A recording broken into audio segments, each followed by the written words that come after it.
नमस्कार. मी नाव सांगतो पहिल्यांदा. मी सागर धनसिंग जाधव. सागर धनसिंग जाधव. मी आपल्या बॅच म्हणजे माझ्यापेक्षा तुम्ही सगळे हुशारच आहे.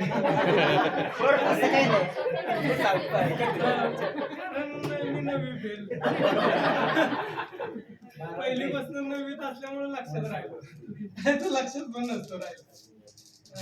काय आलं पहिलं, तुमच्या सगळ्यांपेक्षा मी जास्त काकणपूर थोडका होईना पण भाग्यवान आहे. कारण या शिक्षकांचा मला जो सहवास लागला ना तो मला 4 वर्षाचा आहे. तुम्हाला सगळ्यांना 3च वर्षाचा आहे. हे सगळं तर तुम्हाला मान्य करावं लागेल.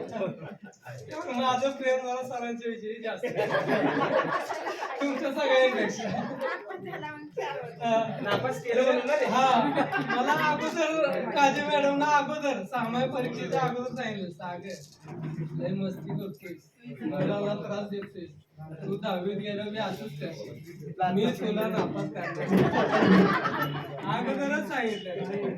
आणि आपली काय अल्लड बुद्धी, आपण लक्ष देतोय नको ठेवायचं तेव्हा झालं 9वीत नापास झालो. पण सर त्यामुळं असं झालं माहितीये का की आयुष्यात आता निलेशने विषय काढला की आपल्या आयुष्यातली प्रिय व्यक्ती गेली किंवा एखादा आघात झाला तर आपल्याला म्हणजे आपल्याला असं वाटतं की आता आयुष्यात आपलं सगळं संपलंय आणि समोर सगळं आता गर्द अंधार आहे, आता आपण करायचं काय. तर तुम्ही म्हणजे मी काय एवढा मोठा नाही पण माझं उदाहरण ठेवा छोटस की ज्या वेळेस 9वीत सगळं संपलं मी 10वी मध्ये चांगल्या मार्काने पास झालो आणि आता मी म्हणजे चांगल्या प्रकारे आयुष्यात म्हणजे चालू आहे. आता म्हणजे कुठल्याही वाक्याला आता आपलं गेट टुगेदर आता तुम्ही म्हणाल आज संपलं, पण कधी असं होतं ज्या वेळेस सगळी गोष्ट संपते तेव्हा ती परत नव्याने चालू होते. एखादं वाक्य जर संपलं आणि तिथं जर पूर्णविराम आला तर तुम्हाला नवीन वाक्य लिहायचंय. मग याचा अर्थ काय, शिवणकर नवीन आयुष्य नवीन चालू करायचंय परत. असं नाही की आता रुपाली की आता आयुष्यात असं संपलंय आणि आता झालंय सगळं, आताच नाही व्हायचं. नवीन वाक्य जसं चालू होतं तसं आपलं नवीन आयुष्य परत चालू होतं, नवीन उमेद येते, काहीच अडचण येत नाही. तर आता हे झालं, आता मी गेट टुगेदर विषयी बोलतो. खरं बघायला गेलं तर आता मला एवढा बोलण्याचा अंदाज नाही बरं.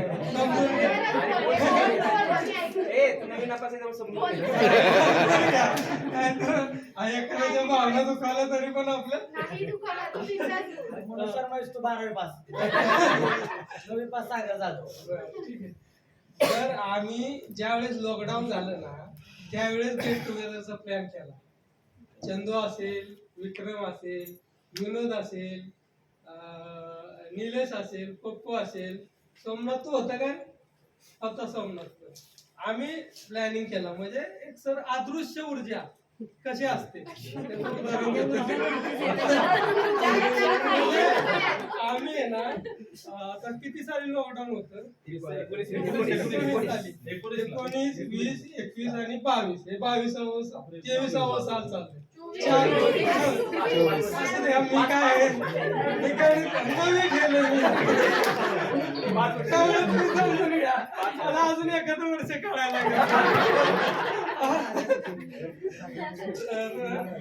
समजून घ्या बरं का. तर त्यावेळेस आम्ही गेट टुगेदरचा प्लॅन केला. आता आपल्यातल्या सगळ्या मुलांशी आम्ही बऱ्यापैकी कॉन्टॅक्ट केले की अरे आपलं गेट टुगेदर करूया, असं करूया, तसं करू. एकाचाही रिस्पॉन्स येईना. जसा काय आता 4 वर्षानंतर एका व्यक्तीचा त्या ग्रुपवर मेसेज पडला सुरुवातीला, हे जे झोपलेले देव होते ना ते सगळे जागे झाले. लगेच नियोजन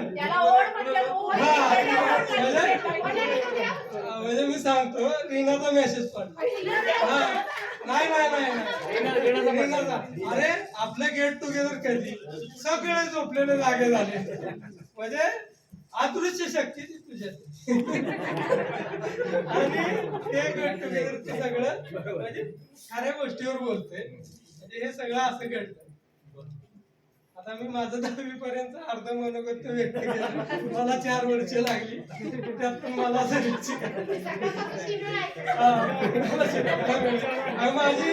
माझं जे नुकसान झालं तीच माझी जमेची बाजू आहे. काय करणार मी? तू काय करतोस ते बाकीचं सांगा ना. हा, तो सांगतोय ना. मग सांगितलं आहे, मला माहिती.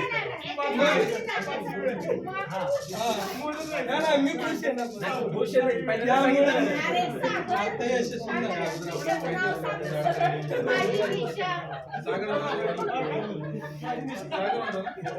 बरं का,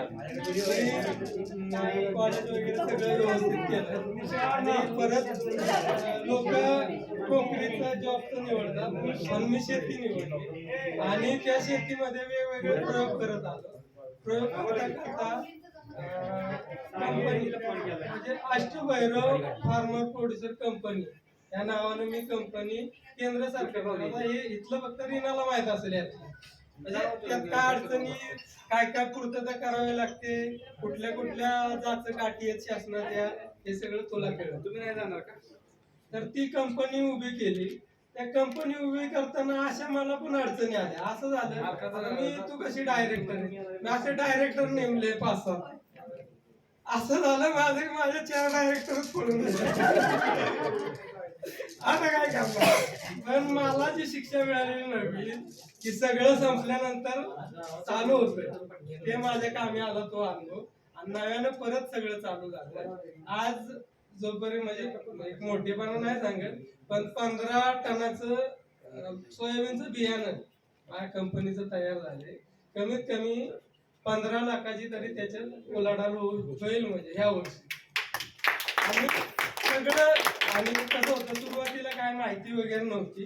मध्यंतरी मला पुण्याला ट्रेनिंगचा विषय आला, तिथं स्टेट लेवलची लोक भेटले, त्यातून ते कंपनीचं गायडन्स वगैरे सगळं चालू झालं. आता सगळं म्हणजे व्यवस्थित सगळं व्यवस्थितपणे चालू आहे. आता आजचा दिवस ना मी आयुष्यात कधीच विसरू शकणार नाही. कारण की एकतर काय आलं, कुणाची भेट नाही, कधी भेटली समजा रुपाली, ह्या 2 मला रुपाली भेटायच्या, सविता तर कधी नाही, लंका भेटायची, राजश्री भेटायची, ह्या बोपेगावच्या यांचं तर कधी शाळेत असताना पण कधी बोललो. आम्ही लहान, आम्ही उंचीला आम्ही काय बोलणार,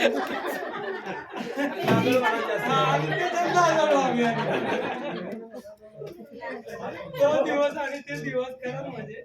आणि असं समजायला नको की आपलं गेट टुगेदर आज संपतंय, हे संपत नाही, आजपासून हे सुरू झालंय. आणि माझी अशी अपेक्षा आहे, दरवर्षी नाही जमलं तर दर 2 वर्षानं किंवा दर 3 वर्षानं, वर्षातून एकदा हा कार्यक्रम झाला पाहिजे. आणि प्रत्येक वेळेस काय करायचं, सगळं आता कसं जरा नियोजनात झालं. सुरेश आणि निलेश ह्या दोघांचं मत, विक्रमचं पण आहे, पण ह्या दोघांनी भरपूर, कारण ह्या दोघांनी पहिला विषय मांडला ना, तर पहिलं मत आलं हा कार्यक्रम काय, याच्यापेक्षा लय मोठे मोठे कार्यक्रम केले. हा काय छोटे काही कार्यक्रम, पण हा कार्यक्रम असा आहे की एखाद्या लग्न नको, एखादा मोठा सत्कार नको, पण हा कार्यक्रम माझ्या आयुष्यातला तर सगळ्यात महत्वाचा कार्यक्रम आहे. तर मी पुन्हा नीलू, सुरेश आणि विक्रम यांचं मी धन्यवाद मानेन की त्यांनी आम्हाला ही संधी दिली हा कार्यक्रम इथं पूर्ण करायला. कारण हे नियोजन करणं काही साधं नाही. तुम्ही आपलं पैसे दिले की झाला मोकळा. कधी अरे हा आला नाही, आता मी सकाळपासून बघतोय काय तुमचं नियोजन आहे, 11 वाजले 12 वाजले, अरे पण हे नियोजन करतात त्यांना किती त्रास झाला, एकदा करून बघा म्हणजे कळेल. आणि बरं काय चुकलं असेल, काय कोणाला शब्द गेला असेल तर मी नवीन समजून घ्या सगळे.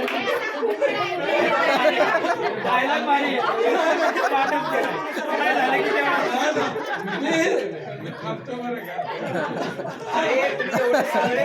एवढे सगळे शिकलात की झालं तरी पण तुम्ही नवी पास नाही, पण तो नवी पास असून तुमच्यापेक्षा फार तो 1 नंबरचा उत्तम अगदी नवीन नापास पण 1 नंबर, हा 1 नंबरचा वापरा आहे तो. हे सगळे मित्र माझ्या मित्रांच्या साथीमुळे हे सगळं घडलंय. अदृश्यपणे तुमची शक्ती माझ्या मागे.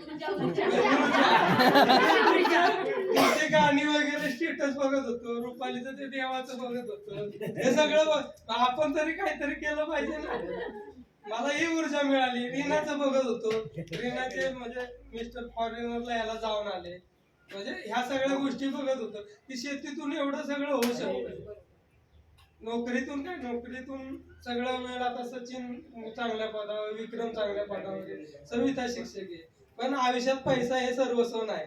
आजचं जे क्षण मिळालेत ना मला, ते कितीतरी लाख पटीनं महत्वाचे.